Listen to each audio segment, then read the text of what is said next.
Hello ladies and gentlemen, and Idiot Imports is sponsored by PlayAsia, who most likely supplied this game to me unless I specifically mentioned that they didn't. You can follow the affiliate link in the description to buy this game from PlayAsia to support me and my channel, and you can use the coupon code BLUEVITA to save $3 off your order. Thanks for your support, enjoy the show. Hello ladies and gentlemen, this is Blue Maxima, and I'm here checking out Super Robot Wars Z3. Is this, yeah, this is Jigoku-Hen, right, because they're named like Jigoku-Hen, and then this game's sequel is Tengoku-Hen, so it can get a little bit confusing, but yeah. I'm here checking that out as the first one in the third. This series makes no bloody sense. Like, there's like 6 or 7 different series that all have different plots that are all based around the same basic concept of that all the robots got together and decided to wail on each other. And nothing demonstrates this fact more than the bloody intro video, which I can't show to you because I'll get copyright striked to hell and back, because I can get copyright strike just for showing a bit of a trailer. Whoops, let's not show that right now. So, anyway, this is a strategy RPG, as you might be able to tell, and there's a lot of, like, planning and stuff to do, like there is in these sorts of games. But with the fact that it's a strategy RPG and the game might take half an age to, you know, actually get to that, to actually do a stage as well, I'm not going to do the thing where I try and show a little bit of gameplay first, then do the rest later. So I'll leave a little timestamp in the bottom right corner of the screen to tell you when to skip to if you don't want to watch that. So, we'll go load into the game of the mission that I am about to do, which is this save file, at least I bloody hope it is. I've gone up to mission 14, which is about a quarter of the way through the game's main campaign, but the thing is, this game's got branching paths, and there are unique stages down the other paths, so there's like 3 unique branches overall that you can go down in every route, and that's like twice over, so, you know, you've got plenty of things to do. So, Super Robot Wars is basically exactly what it says on the tin. There are lots of robots, they are super, and they are fighting each other, and you are in control of a team of said robots. Or should I say, about 20 teams. I went through the story, and it gives you like a dozen robots to start off with, which is alright. It makes sense to me, anyway. It gives you like 5 or 6 teams, and then you can just play through and do what you want with them. Then you get sent down a branching part of the story where you end up getting only a certain portion of that, and then it puts you back on the main route, and then you have a bunch of suits that you didn't even see beforehand. I went down the route which gave me all the Gundam stuff, so I got to see the Gundam Unicorn, the Gundam Death Scythe Hell, the Gundam Ultron, and just a couple of other Gundams like that. And then when I got back on the main route, somehow I ended up with Shinji and the Eva 01. Don't ask me how I got them. There's a bunch of Mazinger and Macross units around here somewhere. Seriously, the amount of robots that I've seen so far in this game is bloody insane. And the idea is that, yeah, look, they've even got a chick painted on the side of it, and that's something. So yeah, it is a really big crossover between a bunch of different series, and the way the story works, I haven't actually been able to translate the story. So the way the story works is that it's it is basically just a giant robot crossover. The MacGuffin that brings everyone together is what makes everybody pissed off. So that's pretty much all I know, though. There's a bunch of original characters as well, like this guy with the weird face here. What's up with that guy? He looks disturbingly happy. But anyway, you get an absolute ton of different robots and mechs and whatever and what have you. And they all have different attacks. This is the attack table right here. You've got things like, I know some of these off by heart, like, well, some of these. Like, that little P there means I can fire the weapon after I've moved. There's a S there that'll give you a special ability on the attack. Assist attack means you'll be able to help someone else out with that. The all means you'll hit everybody on the team, that makes sense later. Attack power, going down the column, going across to the columns to the right. There's attack power, the range, how much accuracy you'll get, how much crit bonus you'll get, ammo and energy costs. And ammo is set, energy can increase depending on your robot. And there's a bunch of other things too, like, you've got your pilot there and his 6 attributes, which is like, I really do have to thank the people at shonengames.com, because they have this absolutely magnificently translated manual for Super Robot Wars Z3, the second game. But considering that the two games are actually really similar, the manual works for both of them. So you can go on the manual and read up pretty much anything you need to play the game, which is really nice. And so yeah, you've got your 6 stats here. They're like evasion, accuracy, melee damage, range damage, stuff like that, right? The actual suits only have upgrades in specific areas. Then you've got the actual pilot screen themselves. They've got things like level, and they can level up and get PP, and they use SP to activate their special abilities, which is that table in the middle there in the thing. And they've also got unique skills. I'll be able to show off some of that shortly. And of course, you can come check the robots out as well, and you can pay to increase their attributes as well, and I'll be showing them off too. There's a lot of stuff in this menu. I'm going to go through this menu as quick as I can and see what I can figure out. So, yeah, I think this is just lets you come and check out who's piloting what. This is the level up screen for the pilots. You can sort by multiple things, including how much PP they have, which is useful because I can use this as a demonstration. So you can come here and buy skills, and I don't know what all these skills say, but thankfully Google Translate on the screen with you know, your typical phone or tablet will work just fine with this game. And there's a bunch of things here, like this skill here is most of your stats will increase as your health goes down. That's a very useful ability. I can't remember what this one says. There's a bunch of different ones in here though. It's quite nice actually. They give you a fair few skills to start off with too, and you earn more as you level up, which is nice. Anyway, this one here just lets you select your teams. So you can have like the Unicorn and the Death Scythe Hell in a team if you wanted to. You could have the Wing Gundam Zero in a team with this thing. I think this is a Mazinger bot, but I might be wrong about that.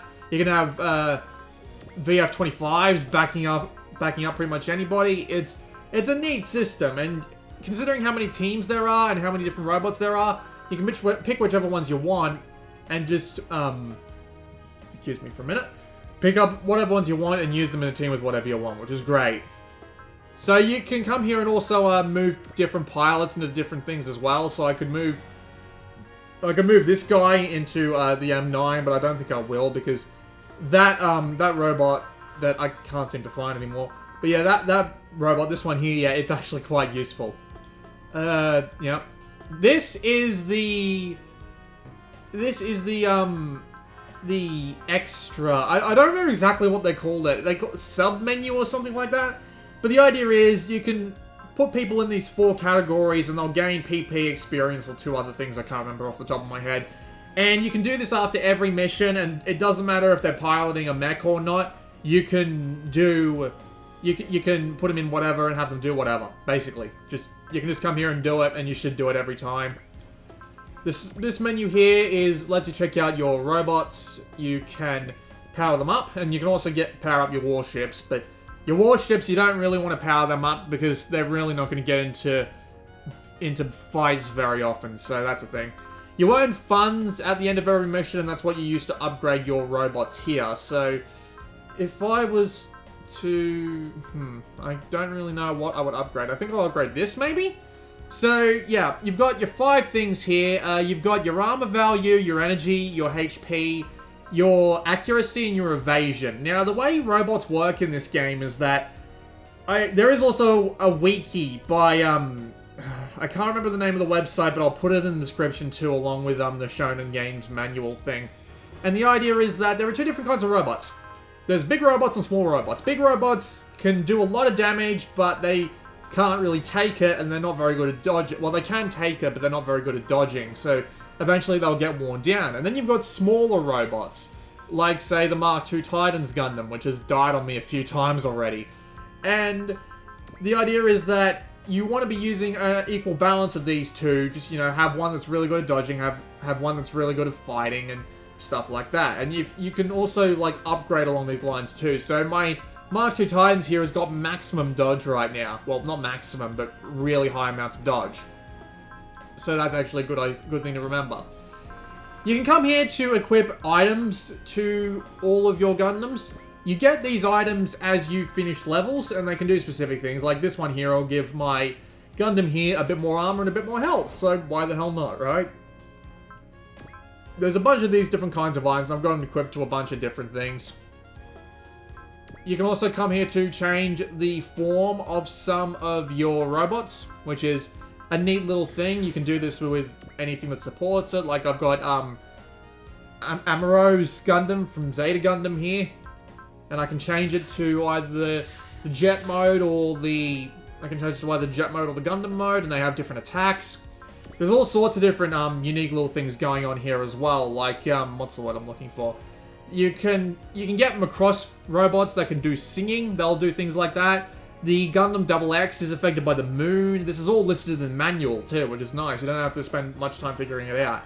Outside of the main campaign, there's only one tutorial scenario, and you can basically learn what you learned in the tutorial by going through the manual. It's a shame it's not the Vita version of the manual, but I'll make do. You can also come here to the Z-Chip Trader, and the Z-Chips are earned via killing enemies.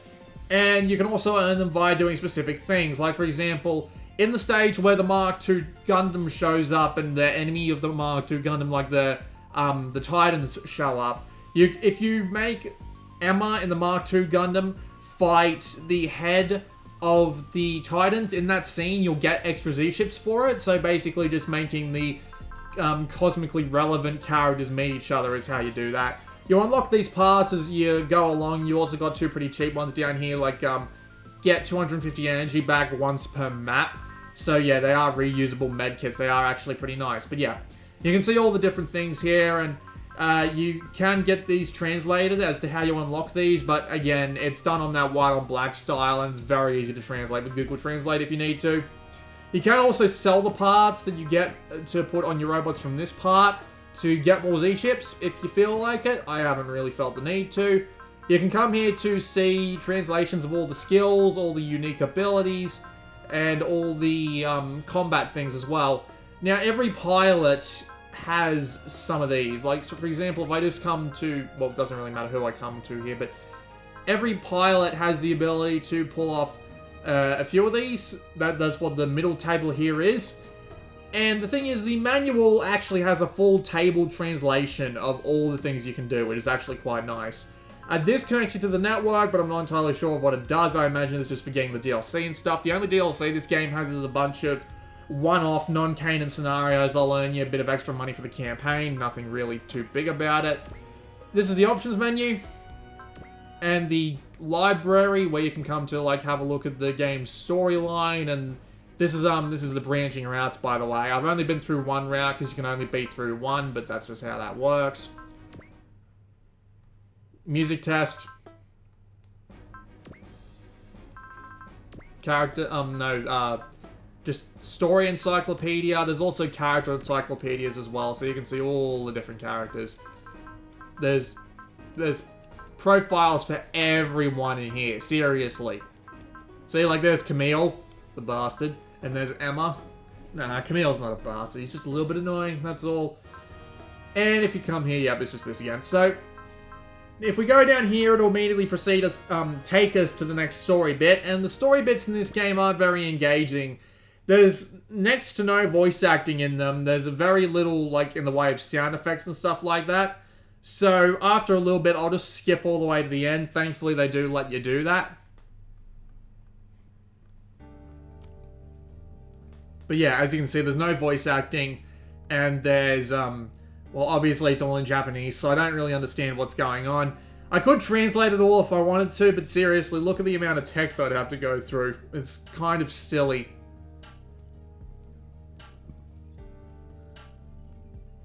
You can even press square to see who's talking at the moment, which is kind of neat. There are ways to skip this, of course. If you hold L and press start, it'll skip everything. If you hold R and press start, it'll skip you to the next cutscene.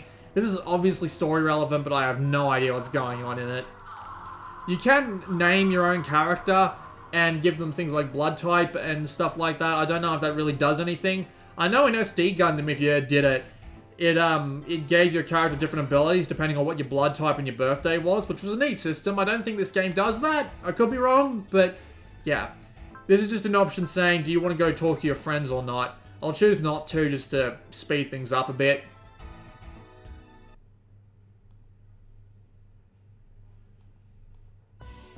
seriously, there is a absolute ton of, like, talking and dialogue. I have the feeling I'd be enjoying this a lot more if I was able to read the language, obviously. Probably because, you know, the story is... I mean, it's dozens of different kinds of robots from different universes invading what's basically the same world.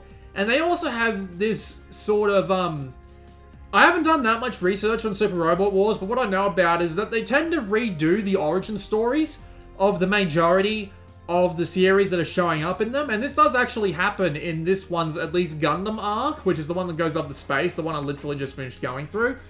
And it was like the same arc from Gundam Unicorn, but Gundam Wing and Gundam, Gundam Wing and... Brain, work with me here. Gundam, the Destiny Gundam, that's it. The Destiny Gundam from Seed shows up. That's basically it. I mean, I could tell from the way they were presenting it that it was trying to basically be a retelling of that sort of plot, except that a couple of other people had showed up to throw a gear in the cracks. Apparently, later on in this game, you get to run into Char, which is certainly something. But yeah, as you can see, this is basically the entire story content. Like, honest to God, this is all it. And there's an absolute ton of it too. So this is why I'm actually really looking forward to playing it in English, because it'll be interesting. Super Robot Wars W, which is the one that's coming out in English, is actually a completely different storyline because it's Super Robot Wars W. So anyway, episode 14. I don't know what this one's called. It's listed on the wiki, but I won't bother looking at that. So here we go. There'll be more novel cutscenes after this, though, because of course there will be. If I hit L and start, though, it'll let me skip to the end of all that. But yeah, you also get to see some neat animations. These don't come along very often, but when they do come along, they're pretty damn cool. Let's hit L and start again. And here we are with the operation. So, the idea of most of the levels is that you get a first part of the level and then a second part of the level. The first part of the level is usually you wander around by yourself with preset suits and you figure out what you need to do to get to the second part, and then the second part is literally kill everybody. Or do some kind of objective. Thankfully, this does let me have some time to explain what's going on with, like, the menu and stuff like that. So, let's get straight to that, shall we? So, if we hit circle on the menu here, you can come here and check things like the abilities again, stuff like that. You can check both the enemies that are out in the field and your team that's out in the field. You can check both your objectives, your parameters, which, you know, fail them, you fail the mission, and your SR objective. The SR objective is neat, because what it does is if you successfully complete it, you will earn an SR point. And if you have 2/3 of the SR points that you've been able to earn throughout the entire game up to this point, it will put the game difficulty on hard. So you will actually need to put more effort into winning the game if you actually manage to pull off the special objectives, which is a really neat idea. You can also come here to see how the battle's going, your options here, and these are all actually outlined in the manual, so I won't go over them too much here. If you want to see what they are, you can go have a look at that. But the ones I do remember, this one here is what do the icons look like, and this one is your shortcut keys. The rest I don't really know, but they are all in the manual. And of course, you've got a bunch of different things here as well. You can also change the background music to, I believe, MP3s that you've got in your memory card. I can't be sure. You can do it on PS3 like that. I'm not sure if the PS Vita does it, but I really should have tried that before I decided to come and do this video, but whatever. And you can come here to end the game if you want to, no point. This is the command used to end your turn. And we'll just start off with moving and attacking. So we can move up to our movement range, obviously. And if we move to the enemy phase, we should be able to see some attacks going on. So they've attacked me, and they've got a team of 2, and they're both going to be attacking me at once. What I'm going to do is going to turn the animations on. I can decide what I want to do for this, so I can choose whether or not I want to attack, I want to defend, or I want to evade. And they all do about what you expect. Defend means you take less damage. Evade means they have less chance to hit you. So you cut the hit chance in half, but it's 20%. So it's like, why the hell wouldn't I? And there are 2 other things over there, but we'll get into them shortly. There are novel segments when someone gets attacked or you attack someone. And this is what the animations look like. They load up real quick, and they are fairly fast, and you can hold the circle button to speed them up a little bit, which is nice. And you can press square to skip them entirely, and press X to just back out of the animation. So yeah, you get to watch these really neat animations. And there are animations like this to everybody. I'm only going to show this animation off right now, but when I get to the second phase of the mission where I can bring in all my guys, I'll start showing off some more. But the idea is that you've got all these different animations and they all look really nice. Like seriously, look at that. That's so pretty. This is all 2D, by the way. There's no like 3D animations or anything like that. It reminds me a lot of Vanillaware, how they put an absolute ton of detail into their animations and stuff like that. And this game feels like the same way. You don't have any control over the actual animations, obviously, but they all look really nice, and it's just really good to look at. And it gives the game a sort of hi-fi style of, if we just turn animations off here, we can see that the not having any animations is actually pretty simple. And I'm holding the circle button down, so it does help speed things up a little. But the idea is that the game does feel rather homely, in a sense, outside of those animations. Like, you don't get very much in the way of graphical fidelity when it comes to playing this game, I'll tell you that much. You can zoom out and see the entire map on one screen. It looks like something that was made for the bloody NES, which is kind of neat, but at the same time, still kind of weird. And this is one of the options. When you zoom out, you can see all the people in different colors, but if you zoom in, it lets you see them up close. So my guy can do a couple of other things. He can land and he can get off the ground. He can attack, especially while he's standing still. He's also got something called morale, and morale goes up whenever you attack people. See that 110 number there? That's the morale counter. I need 110 morale in order to use that. And in order to get that much morale, I've got to land successful attacks and stuff like that. And it also increases over time, I think. Don't get me... I might be wrong on this. I can actually select what target I want from here. So I'm going to select this guy because he's got more health. And if I select this here, it also lets me use my spirit commands. Unfortunately, I don't have the SP to use on them right now. This command here is really useful though. It ups my accuracy by 30% and drops everyone else's accuracy, which is great. But anyway, another attack going out. So yeah, they're pretty badly hurt, but again, I've got no one here.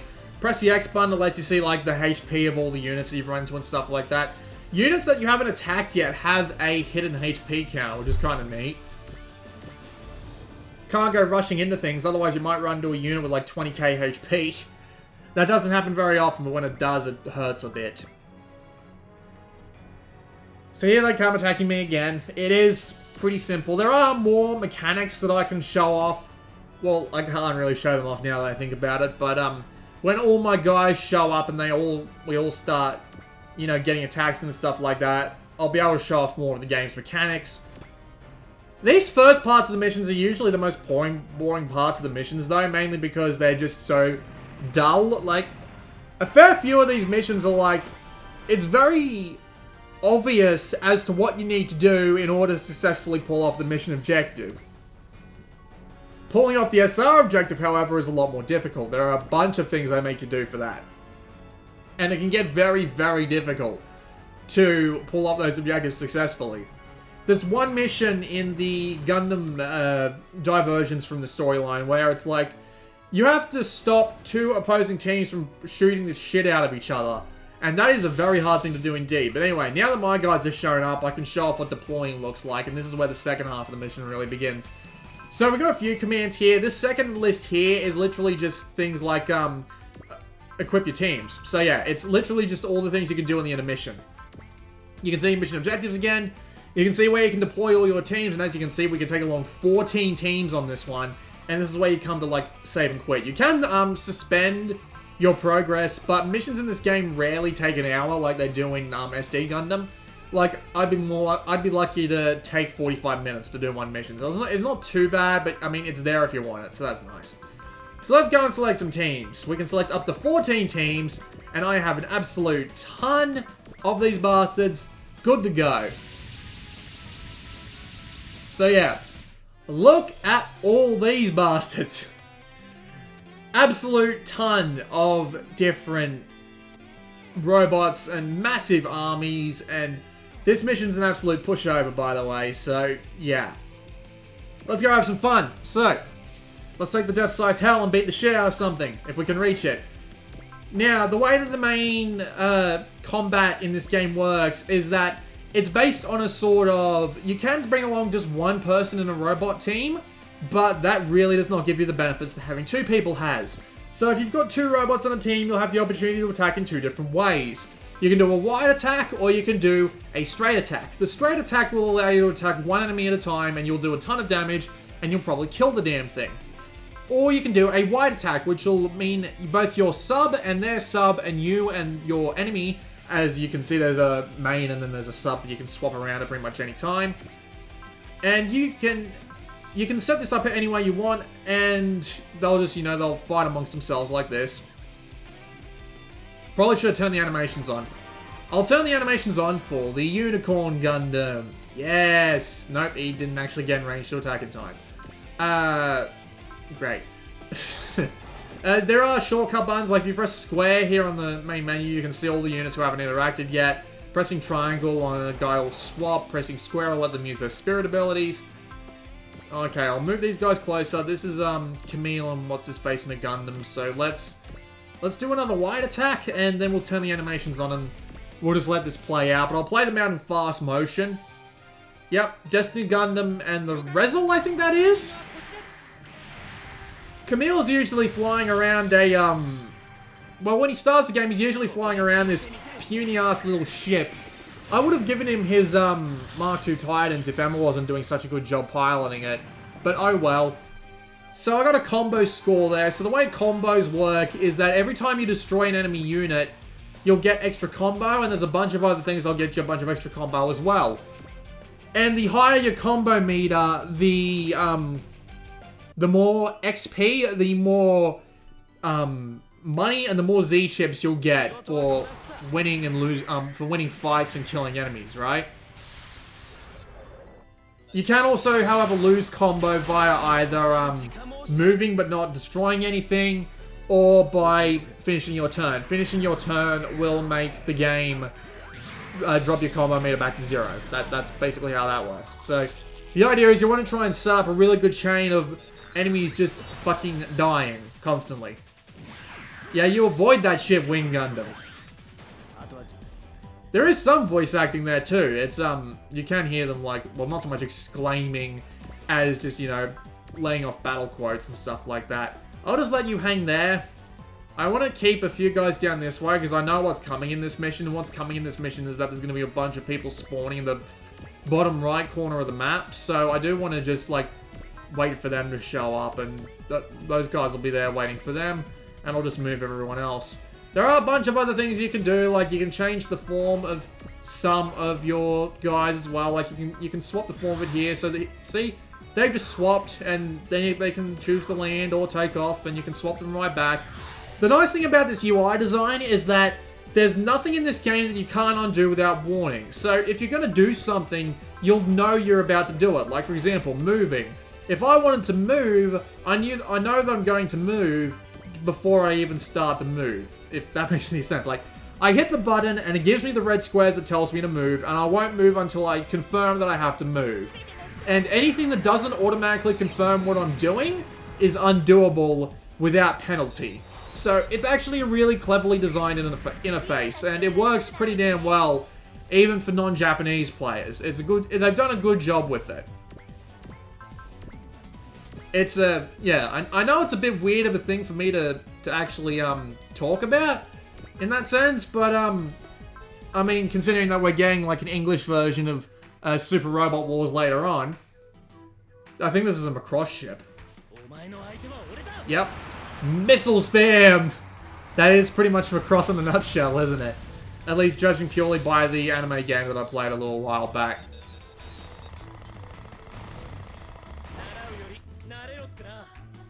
But yeah, it's a really well-designed interface. I mean, sure, you might want to read up the manual a bit before you, boom.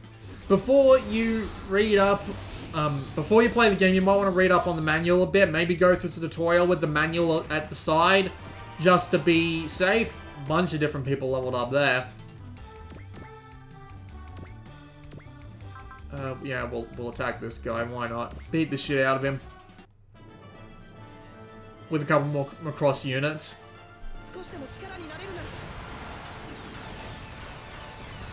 These animations really do look nice. It's great.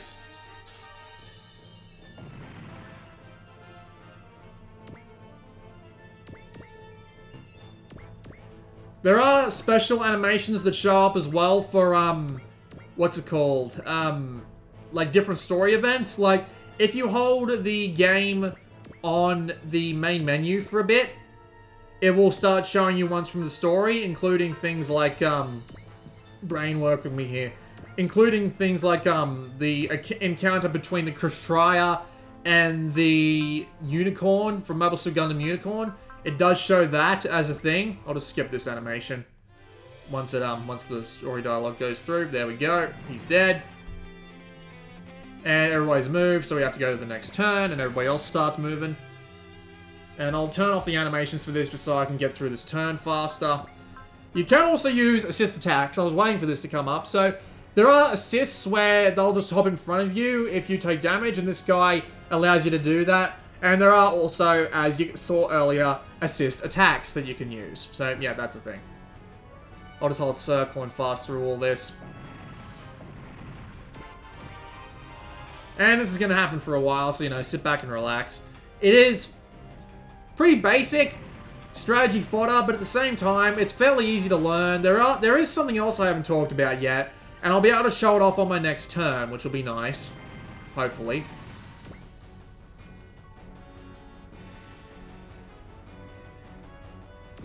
But yeah, there are a couple of other mechanics that I haven't talked about yet, but otherwise the game is very simple and easy to pick up. It's not exactly the hardest game in the world either. Even on normal, I'm doing alright. I mean, I have spent a bit of money and I have tried to learn what does what best, and I have been trying to, like, get my worst ships out of the line of fire and keep my battleships back and making all my strong units go out front and stuff like that, obviously.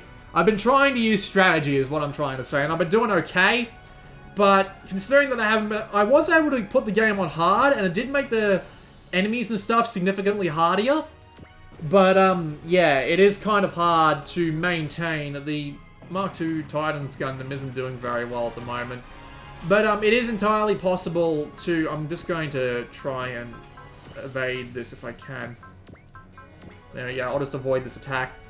That brown ship there is actually a healer ship. You can use those ones to heal up to heal up your mates or even yourself. So I can't do that actually. I think this is one of the abilities that one of the no, it's not one of these, is it? Wait, no, there it is. So I can actually choose to heal myself here, but it won't really do me that much good. I guess the healing ship has to be out in front, but yeah. Yeah, it is very easy to pick up. It is also quite harder on the hard difficulty than it is on the normal difficulty. Hard enough that I did end up dropping back below hard just because I wasn't able to get the SR objectives done. That's fine. Like, I got no problem with that. It's actually a really neat idea. Okay, so the Destiny Gundam... Is that the Destiny Gundam? I'm trying to remember how to access... Right, if I go down the bottom here, there it is. Yeah, that's the Destiny Gundam. So, there are also a bunch of symbols down here. Barrier means it takes less damage. I don't know what the other two mean, but they're in the manual. So that's actually kind of nice. But yeah, so there are two new options here. And most of these options stay consistent no matter what you're doing. Like, move and attack will always be the top two. And again, considering that you can't move without the game warning you that you're going to move, you'll be fine. So, the way this, okay, let me just figure out where the right window is so I can explain this. That's not the right one. Is it this one? No. Is it this one? Where is it? It's got to be here somewhere. I'm looking for something very particular, but I don't think I'm going to find it. Alright, so whatever. So, whenever you kill multiple of 2 units, which is 2, 4, 6, 8, 10, 12, whatever, or you level up, in the middle of a level of the game, you will get what's called a tag tension. And if you have one tag tension, you can do one of these there's 5 commands, but I've only got access to 4 of them at the moment. And these 4 commands are, from top to bottom, kill an enemy, kill 2 enemies and you'll get an extra turn, get some extra PP, get double the Z chips from your next battle and recover some SP. However, if you have maximum tag tension, you can use this to do a more powerful attack than you normally would be able to, with higher accuracy, higher damage, and it'll do things like rip right through barriers. So it'll work just fine for absolutely beating the shit out of something that you want to die. However, for the purpose of demonstration, I'm going to use my tag tension to try and take out this thing, because this thing is probably, yeah, this thing's really, really weak. So I move close, get an attack out, turn the animations back on, because this will be fun to watch. Here comes the Rezel again. Yep, it's dead. So I should get an extra turn out of this. Yep, there it is. So I get to go again. And now I get to use one of the weapons that I don't usually get to use if I've already moved. Hell yes. So, might also use... Oh no, that'll just increase my accuracy. It won't really increase my power or anything. So, away we go again. And now the Destiny Gundam's going to attack. Just pulls out the massive thing out of nowhere. Animations are great. It looks awesome. And it just wipes them out. Or just the one, apparently, because the other one managed to successfully dodge it. That sneaky bastard. And it was even the one that I wanted to use the majority of that attack on anyway, because god damn it, right? Unicorn. Let's get some unicorn action going on in this shit.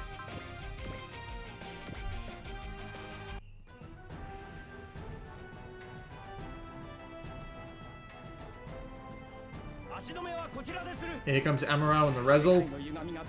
Yep, he even gets his own animation. That animation kind of reminded me a bit of like old Flash animations. That's just kind of what it looks like, but yeah. The animations are still really nice to watch. I really wish there was a way to lock down the circle button so it was like always being pressed, so you know, you didn't have to hold it down constantly while you were watching the animations, but oh well, not the biggest thing in the world. But yeah. Okay. What do I do next? Well, I've got the Mark II Titans Gundam here, but it's not doing so hot. Let's see what we can do if we move this guy down here. Not much, but I'll take it.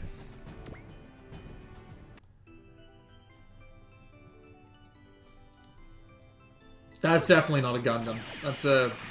I got no idea what that is, but it's definitely not a Gundam.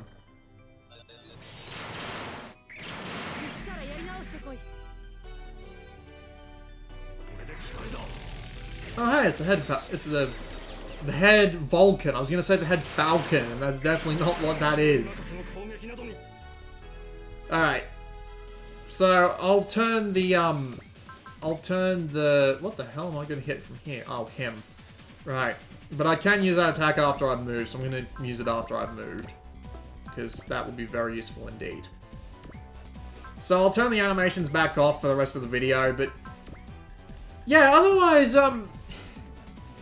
yeah, building up your tag tension, and your tag tension doesn't carry over from map to map, so you do want to be using it as much as you can. And there is also stuff like, you know, upgrading your, brain work with me here, keeping your SP up so that you can use your special abilities, because I don't think it regenerates between maps, so you do need to be very careful about that. There is a lot of neat strategy, and the whole idea of just bringing in all the different robots from all across the different sci-fi franchises is a really neat idea, and it works pretty damn well too, considering how well they've integrated all the different kinds of Gundams and stuff like that. Oh, map attacks. These are special, because they do like things like splash damage and stuff like that. So yeah, bringing over all these different kinds of robot franchises into a turn-based strategy game with a massive story built around the idea of, you know, that basically being a thing.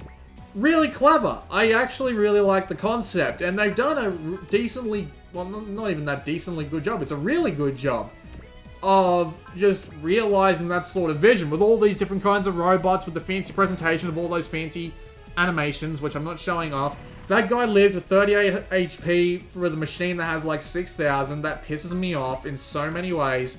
You will die right now, you son of a bitch.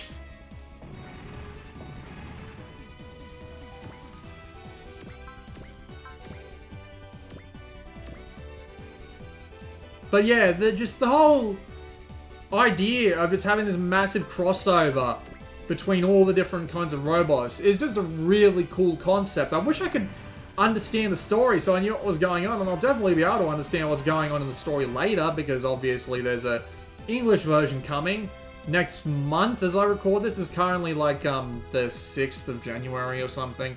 5th, it's the 5th. What am I gonna do with this guy? I'll just move him closer.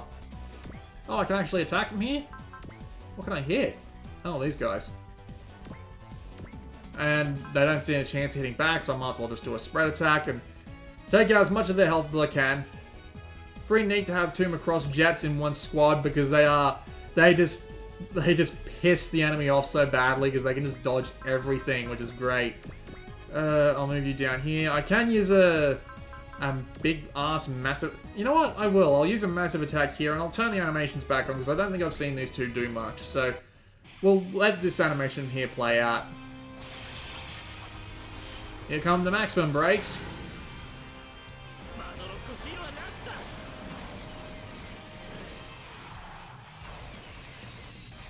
Kind of looks like a Zaku, but I don't think that is a Zaku. What is that? I'm not entirely sure. You do see plenty of Zakus and Gyaradogas, and seriously, like in the 4-minute intro video, there's like a... That's a nice chest. There's a...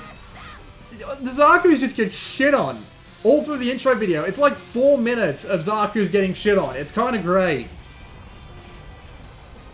But yeah, he is completely and utterly dead, which is great. What else have I got to work with? I've got my battleships. I've got these two here. Can I get them in range to attack anything? That'll do. Yeah, I'll let the animation for these guys play out too. It's even got music from all the respective series as well, which is kind of neat. That's the thing they do in Japan a lot. A few of the games I've talked about have done this, where they release special sound editions where they have DLC codes for all the music that they couldn't afford to license in the original version for like 20-30 bucks extra. It'd be great if it was all on the cartridge and, you know, they made special cartridges just for that, but I can understand why they wouldn't. And they're all dead. And that gives me some extra combo meter. You can't get a maximum combo meter. That was just a screen saying I successfully managed to get the SR objective done. And it does give you bonus money for pulling them off as well. So it is well worth your time to do. I'll skip the rest of this. L and circle, very useful. So the objective now is to defeat this girl here. And that machine has like 12,000 HP. But I'm playing on normal, so this shouldn't be too big of a deal. I'll just finish this thing off, and that's probably it for all the units I can move. I don't want to put my warships in the line of fire because they can and will die. And if they die, I get a game over, which is not great. The Mark II Titans Gundam looks so reserved in these animations, but it really does look cool. I love how that first shot was such a wide miss. I'm not entirely sure what they were going for there, but anyway. Back to the game. Combo +3. She gets leveled up. What else do I have that I can move? Nothing, except for the warships, so we'll just let the enemy come to us. Yep. Oh, I left the animations on. I'll just tap X and... Yep, it's moved us on to the next one. Turn the animations off. What am I doing right now? Just a regular attack. You can choose what attack you want to retaliate with, but obviously you've got... Obviously there's some stuff that you'd want to avoid. I might as well attack back with the... Oh, wait, no. What am I talking about? Why am I not attacking with this? It's the weaker attack.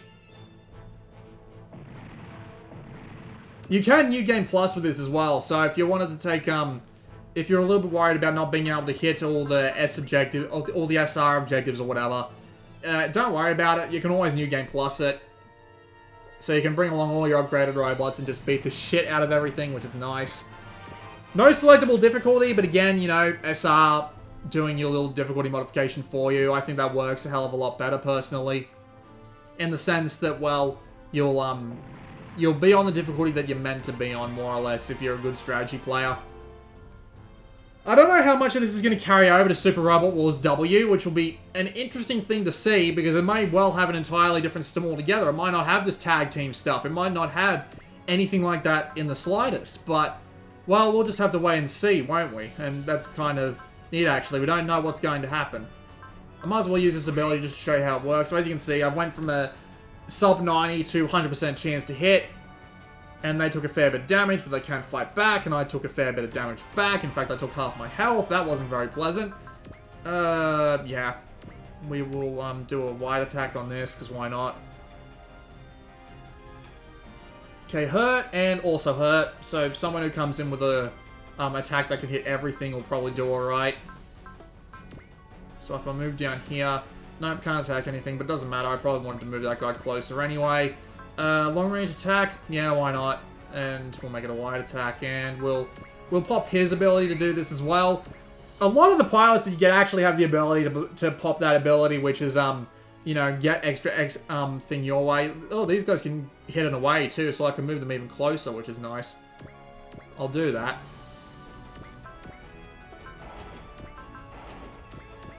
But yeah, there are a bunch of other abilities and stuff as well. It's not entirely shallow. I don't have that much experience with the game mechanics yet. It's a really cool game, and I wonder how much of it will carry over to Super Robot Wars W.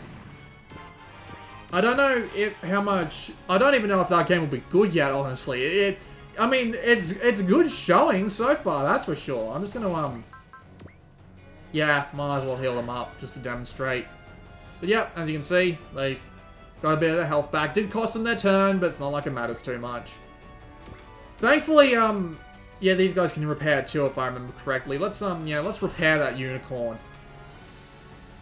But, yeah, what was it that I was gonna say? Shit, I lost my train of thought. Go me. Something about bloody Super Robot Wars W. It'll be interesting to see just how much of it carries over and how much of it will hang on to. I don't even know if how familiar the plot's going to be, or just what it's going to do just in general, really. I know that's not really saying much, but it is just an interesting way of going about things. Like, will it be an entirely new plot? I imagine it will be. The series list is actually quite different. They've got a bunch of Crossbone stuff in there, which is nice. Like, you usually don't see Crossbone much in any Gundam-related media, so seeing like 3 different Crossbone series show up is actually kind of neat. Might as well finish off this while I've got the chance.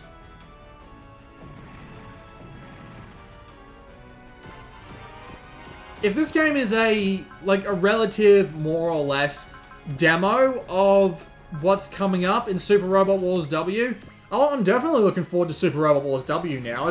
It keeps it simple, but at the same time, goes for a massive scope that I absolutely adore. Like, I'm surprised at just how well the concept works in a strategy game, especially when you've got robots that shouldn't really be able to stand up to each other, like the Unicorn Gundam and the Mark II Titans, and just all of that. For some reason, even with all of that sort of stuff going on, it still works, which is impressive, to say the least.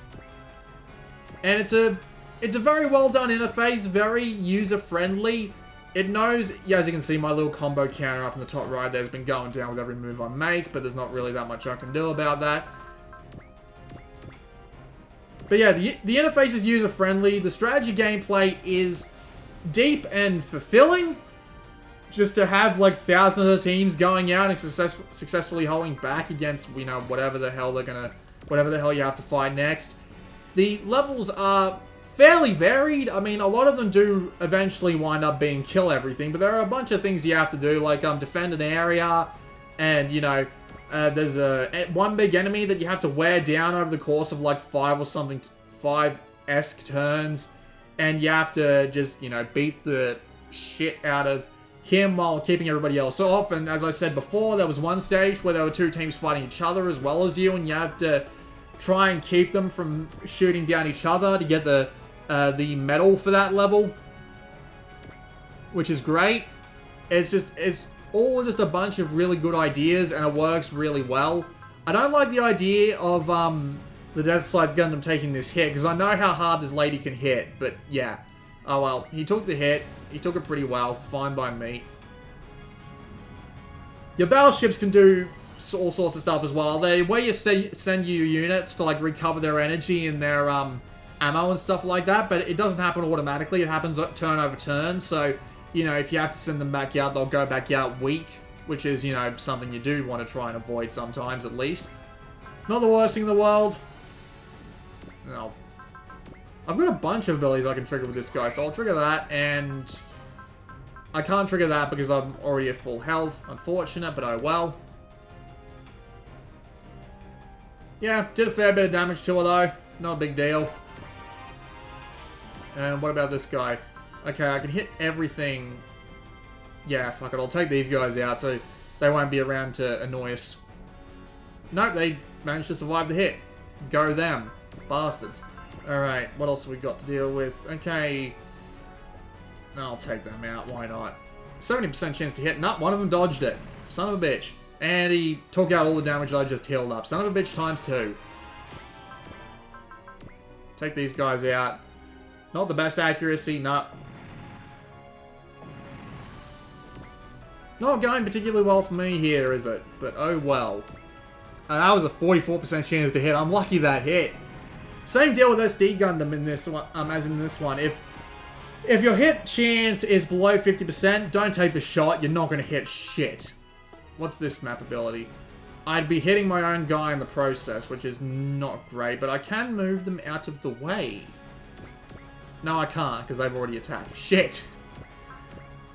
Ah, bugger it. 4,900 attack on them, and I'll split the attack up, and I'll buff their accuracy, and just go for it.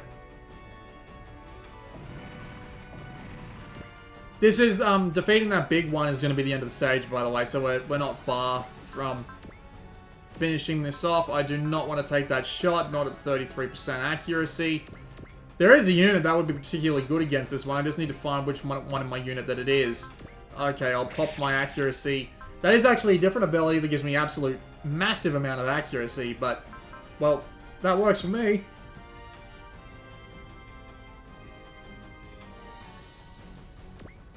What else have I got? I've got these guys here. You can do 4,800 damage, but they need to move here first, but now they can't use that attack because they've moved. God damn it. Oh well. Pop the accuracy bonus and fire away. The special tag tension max attack actually it actually like goes through things like barriers and stuff like that as well, so it's neat. It's a really strong attack, and yeah, little weird animation going on here.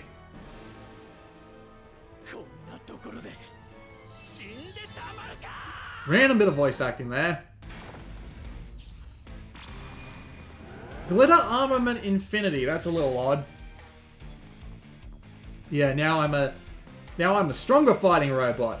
And you do get to see these cutscenes at the end as well, and they are meant to like punctuate major story moments.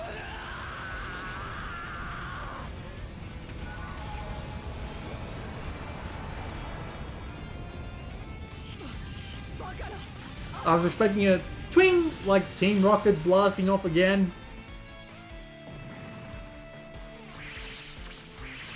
And all the enemies leave. We skip the rest of the dialogue. That's great. That little thing was, everybody who came along got a 5 PP bonus, which is nice. Lots of story dialogue to skip. Absolute ton of it.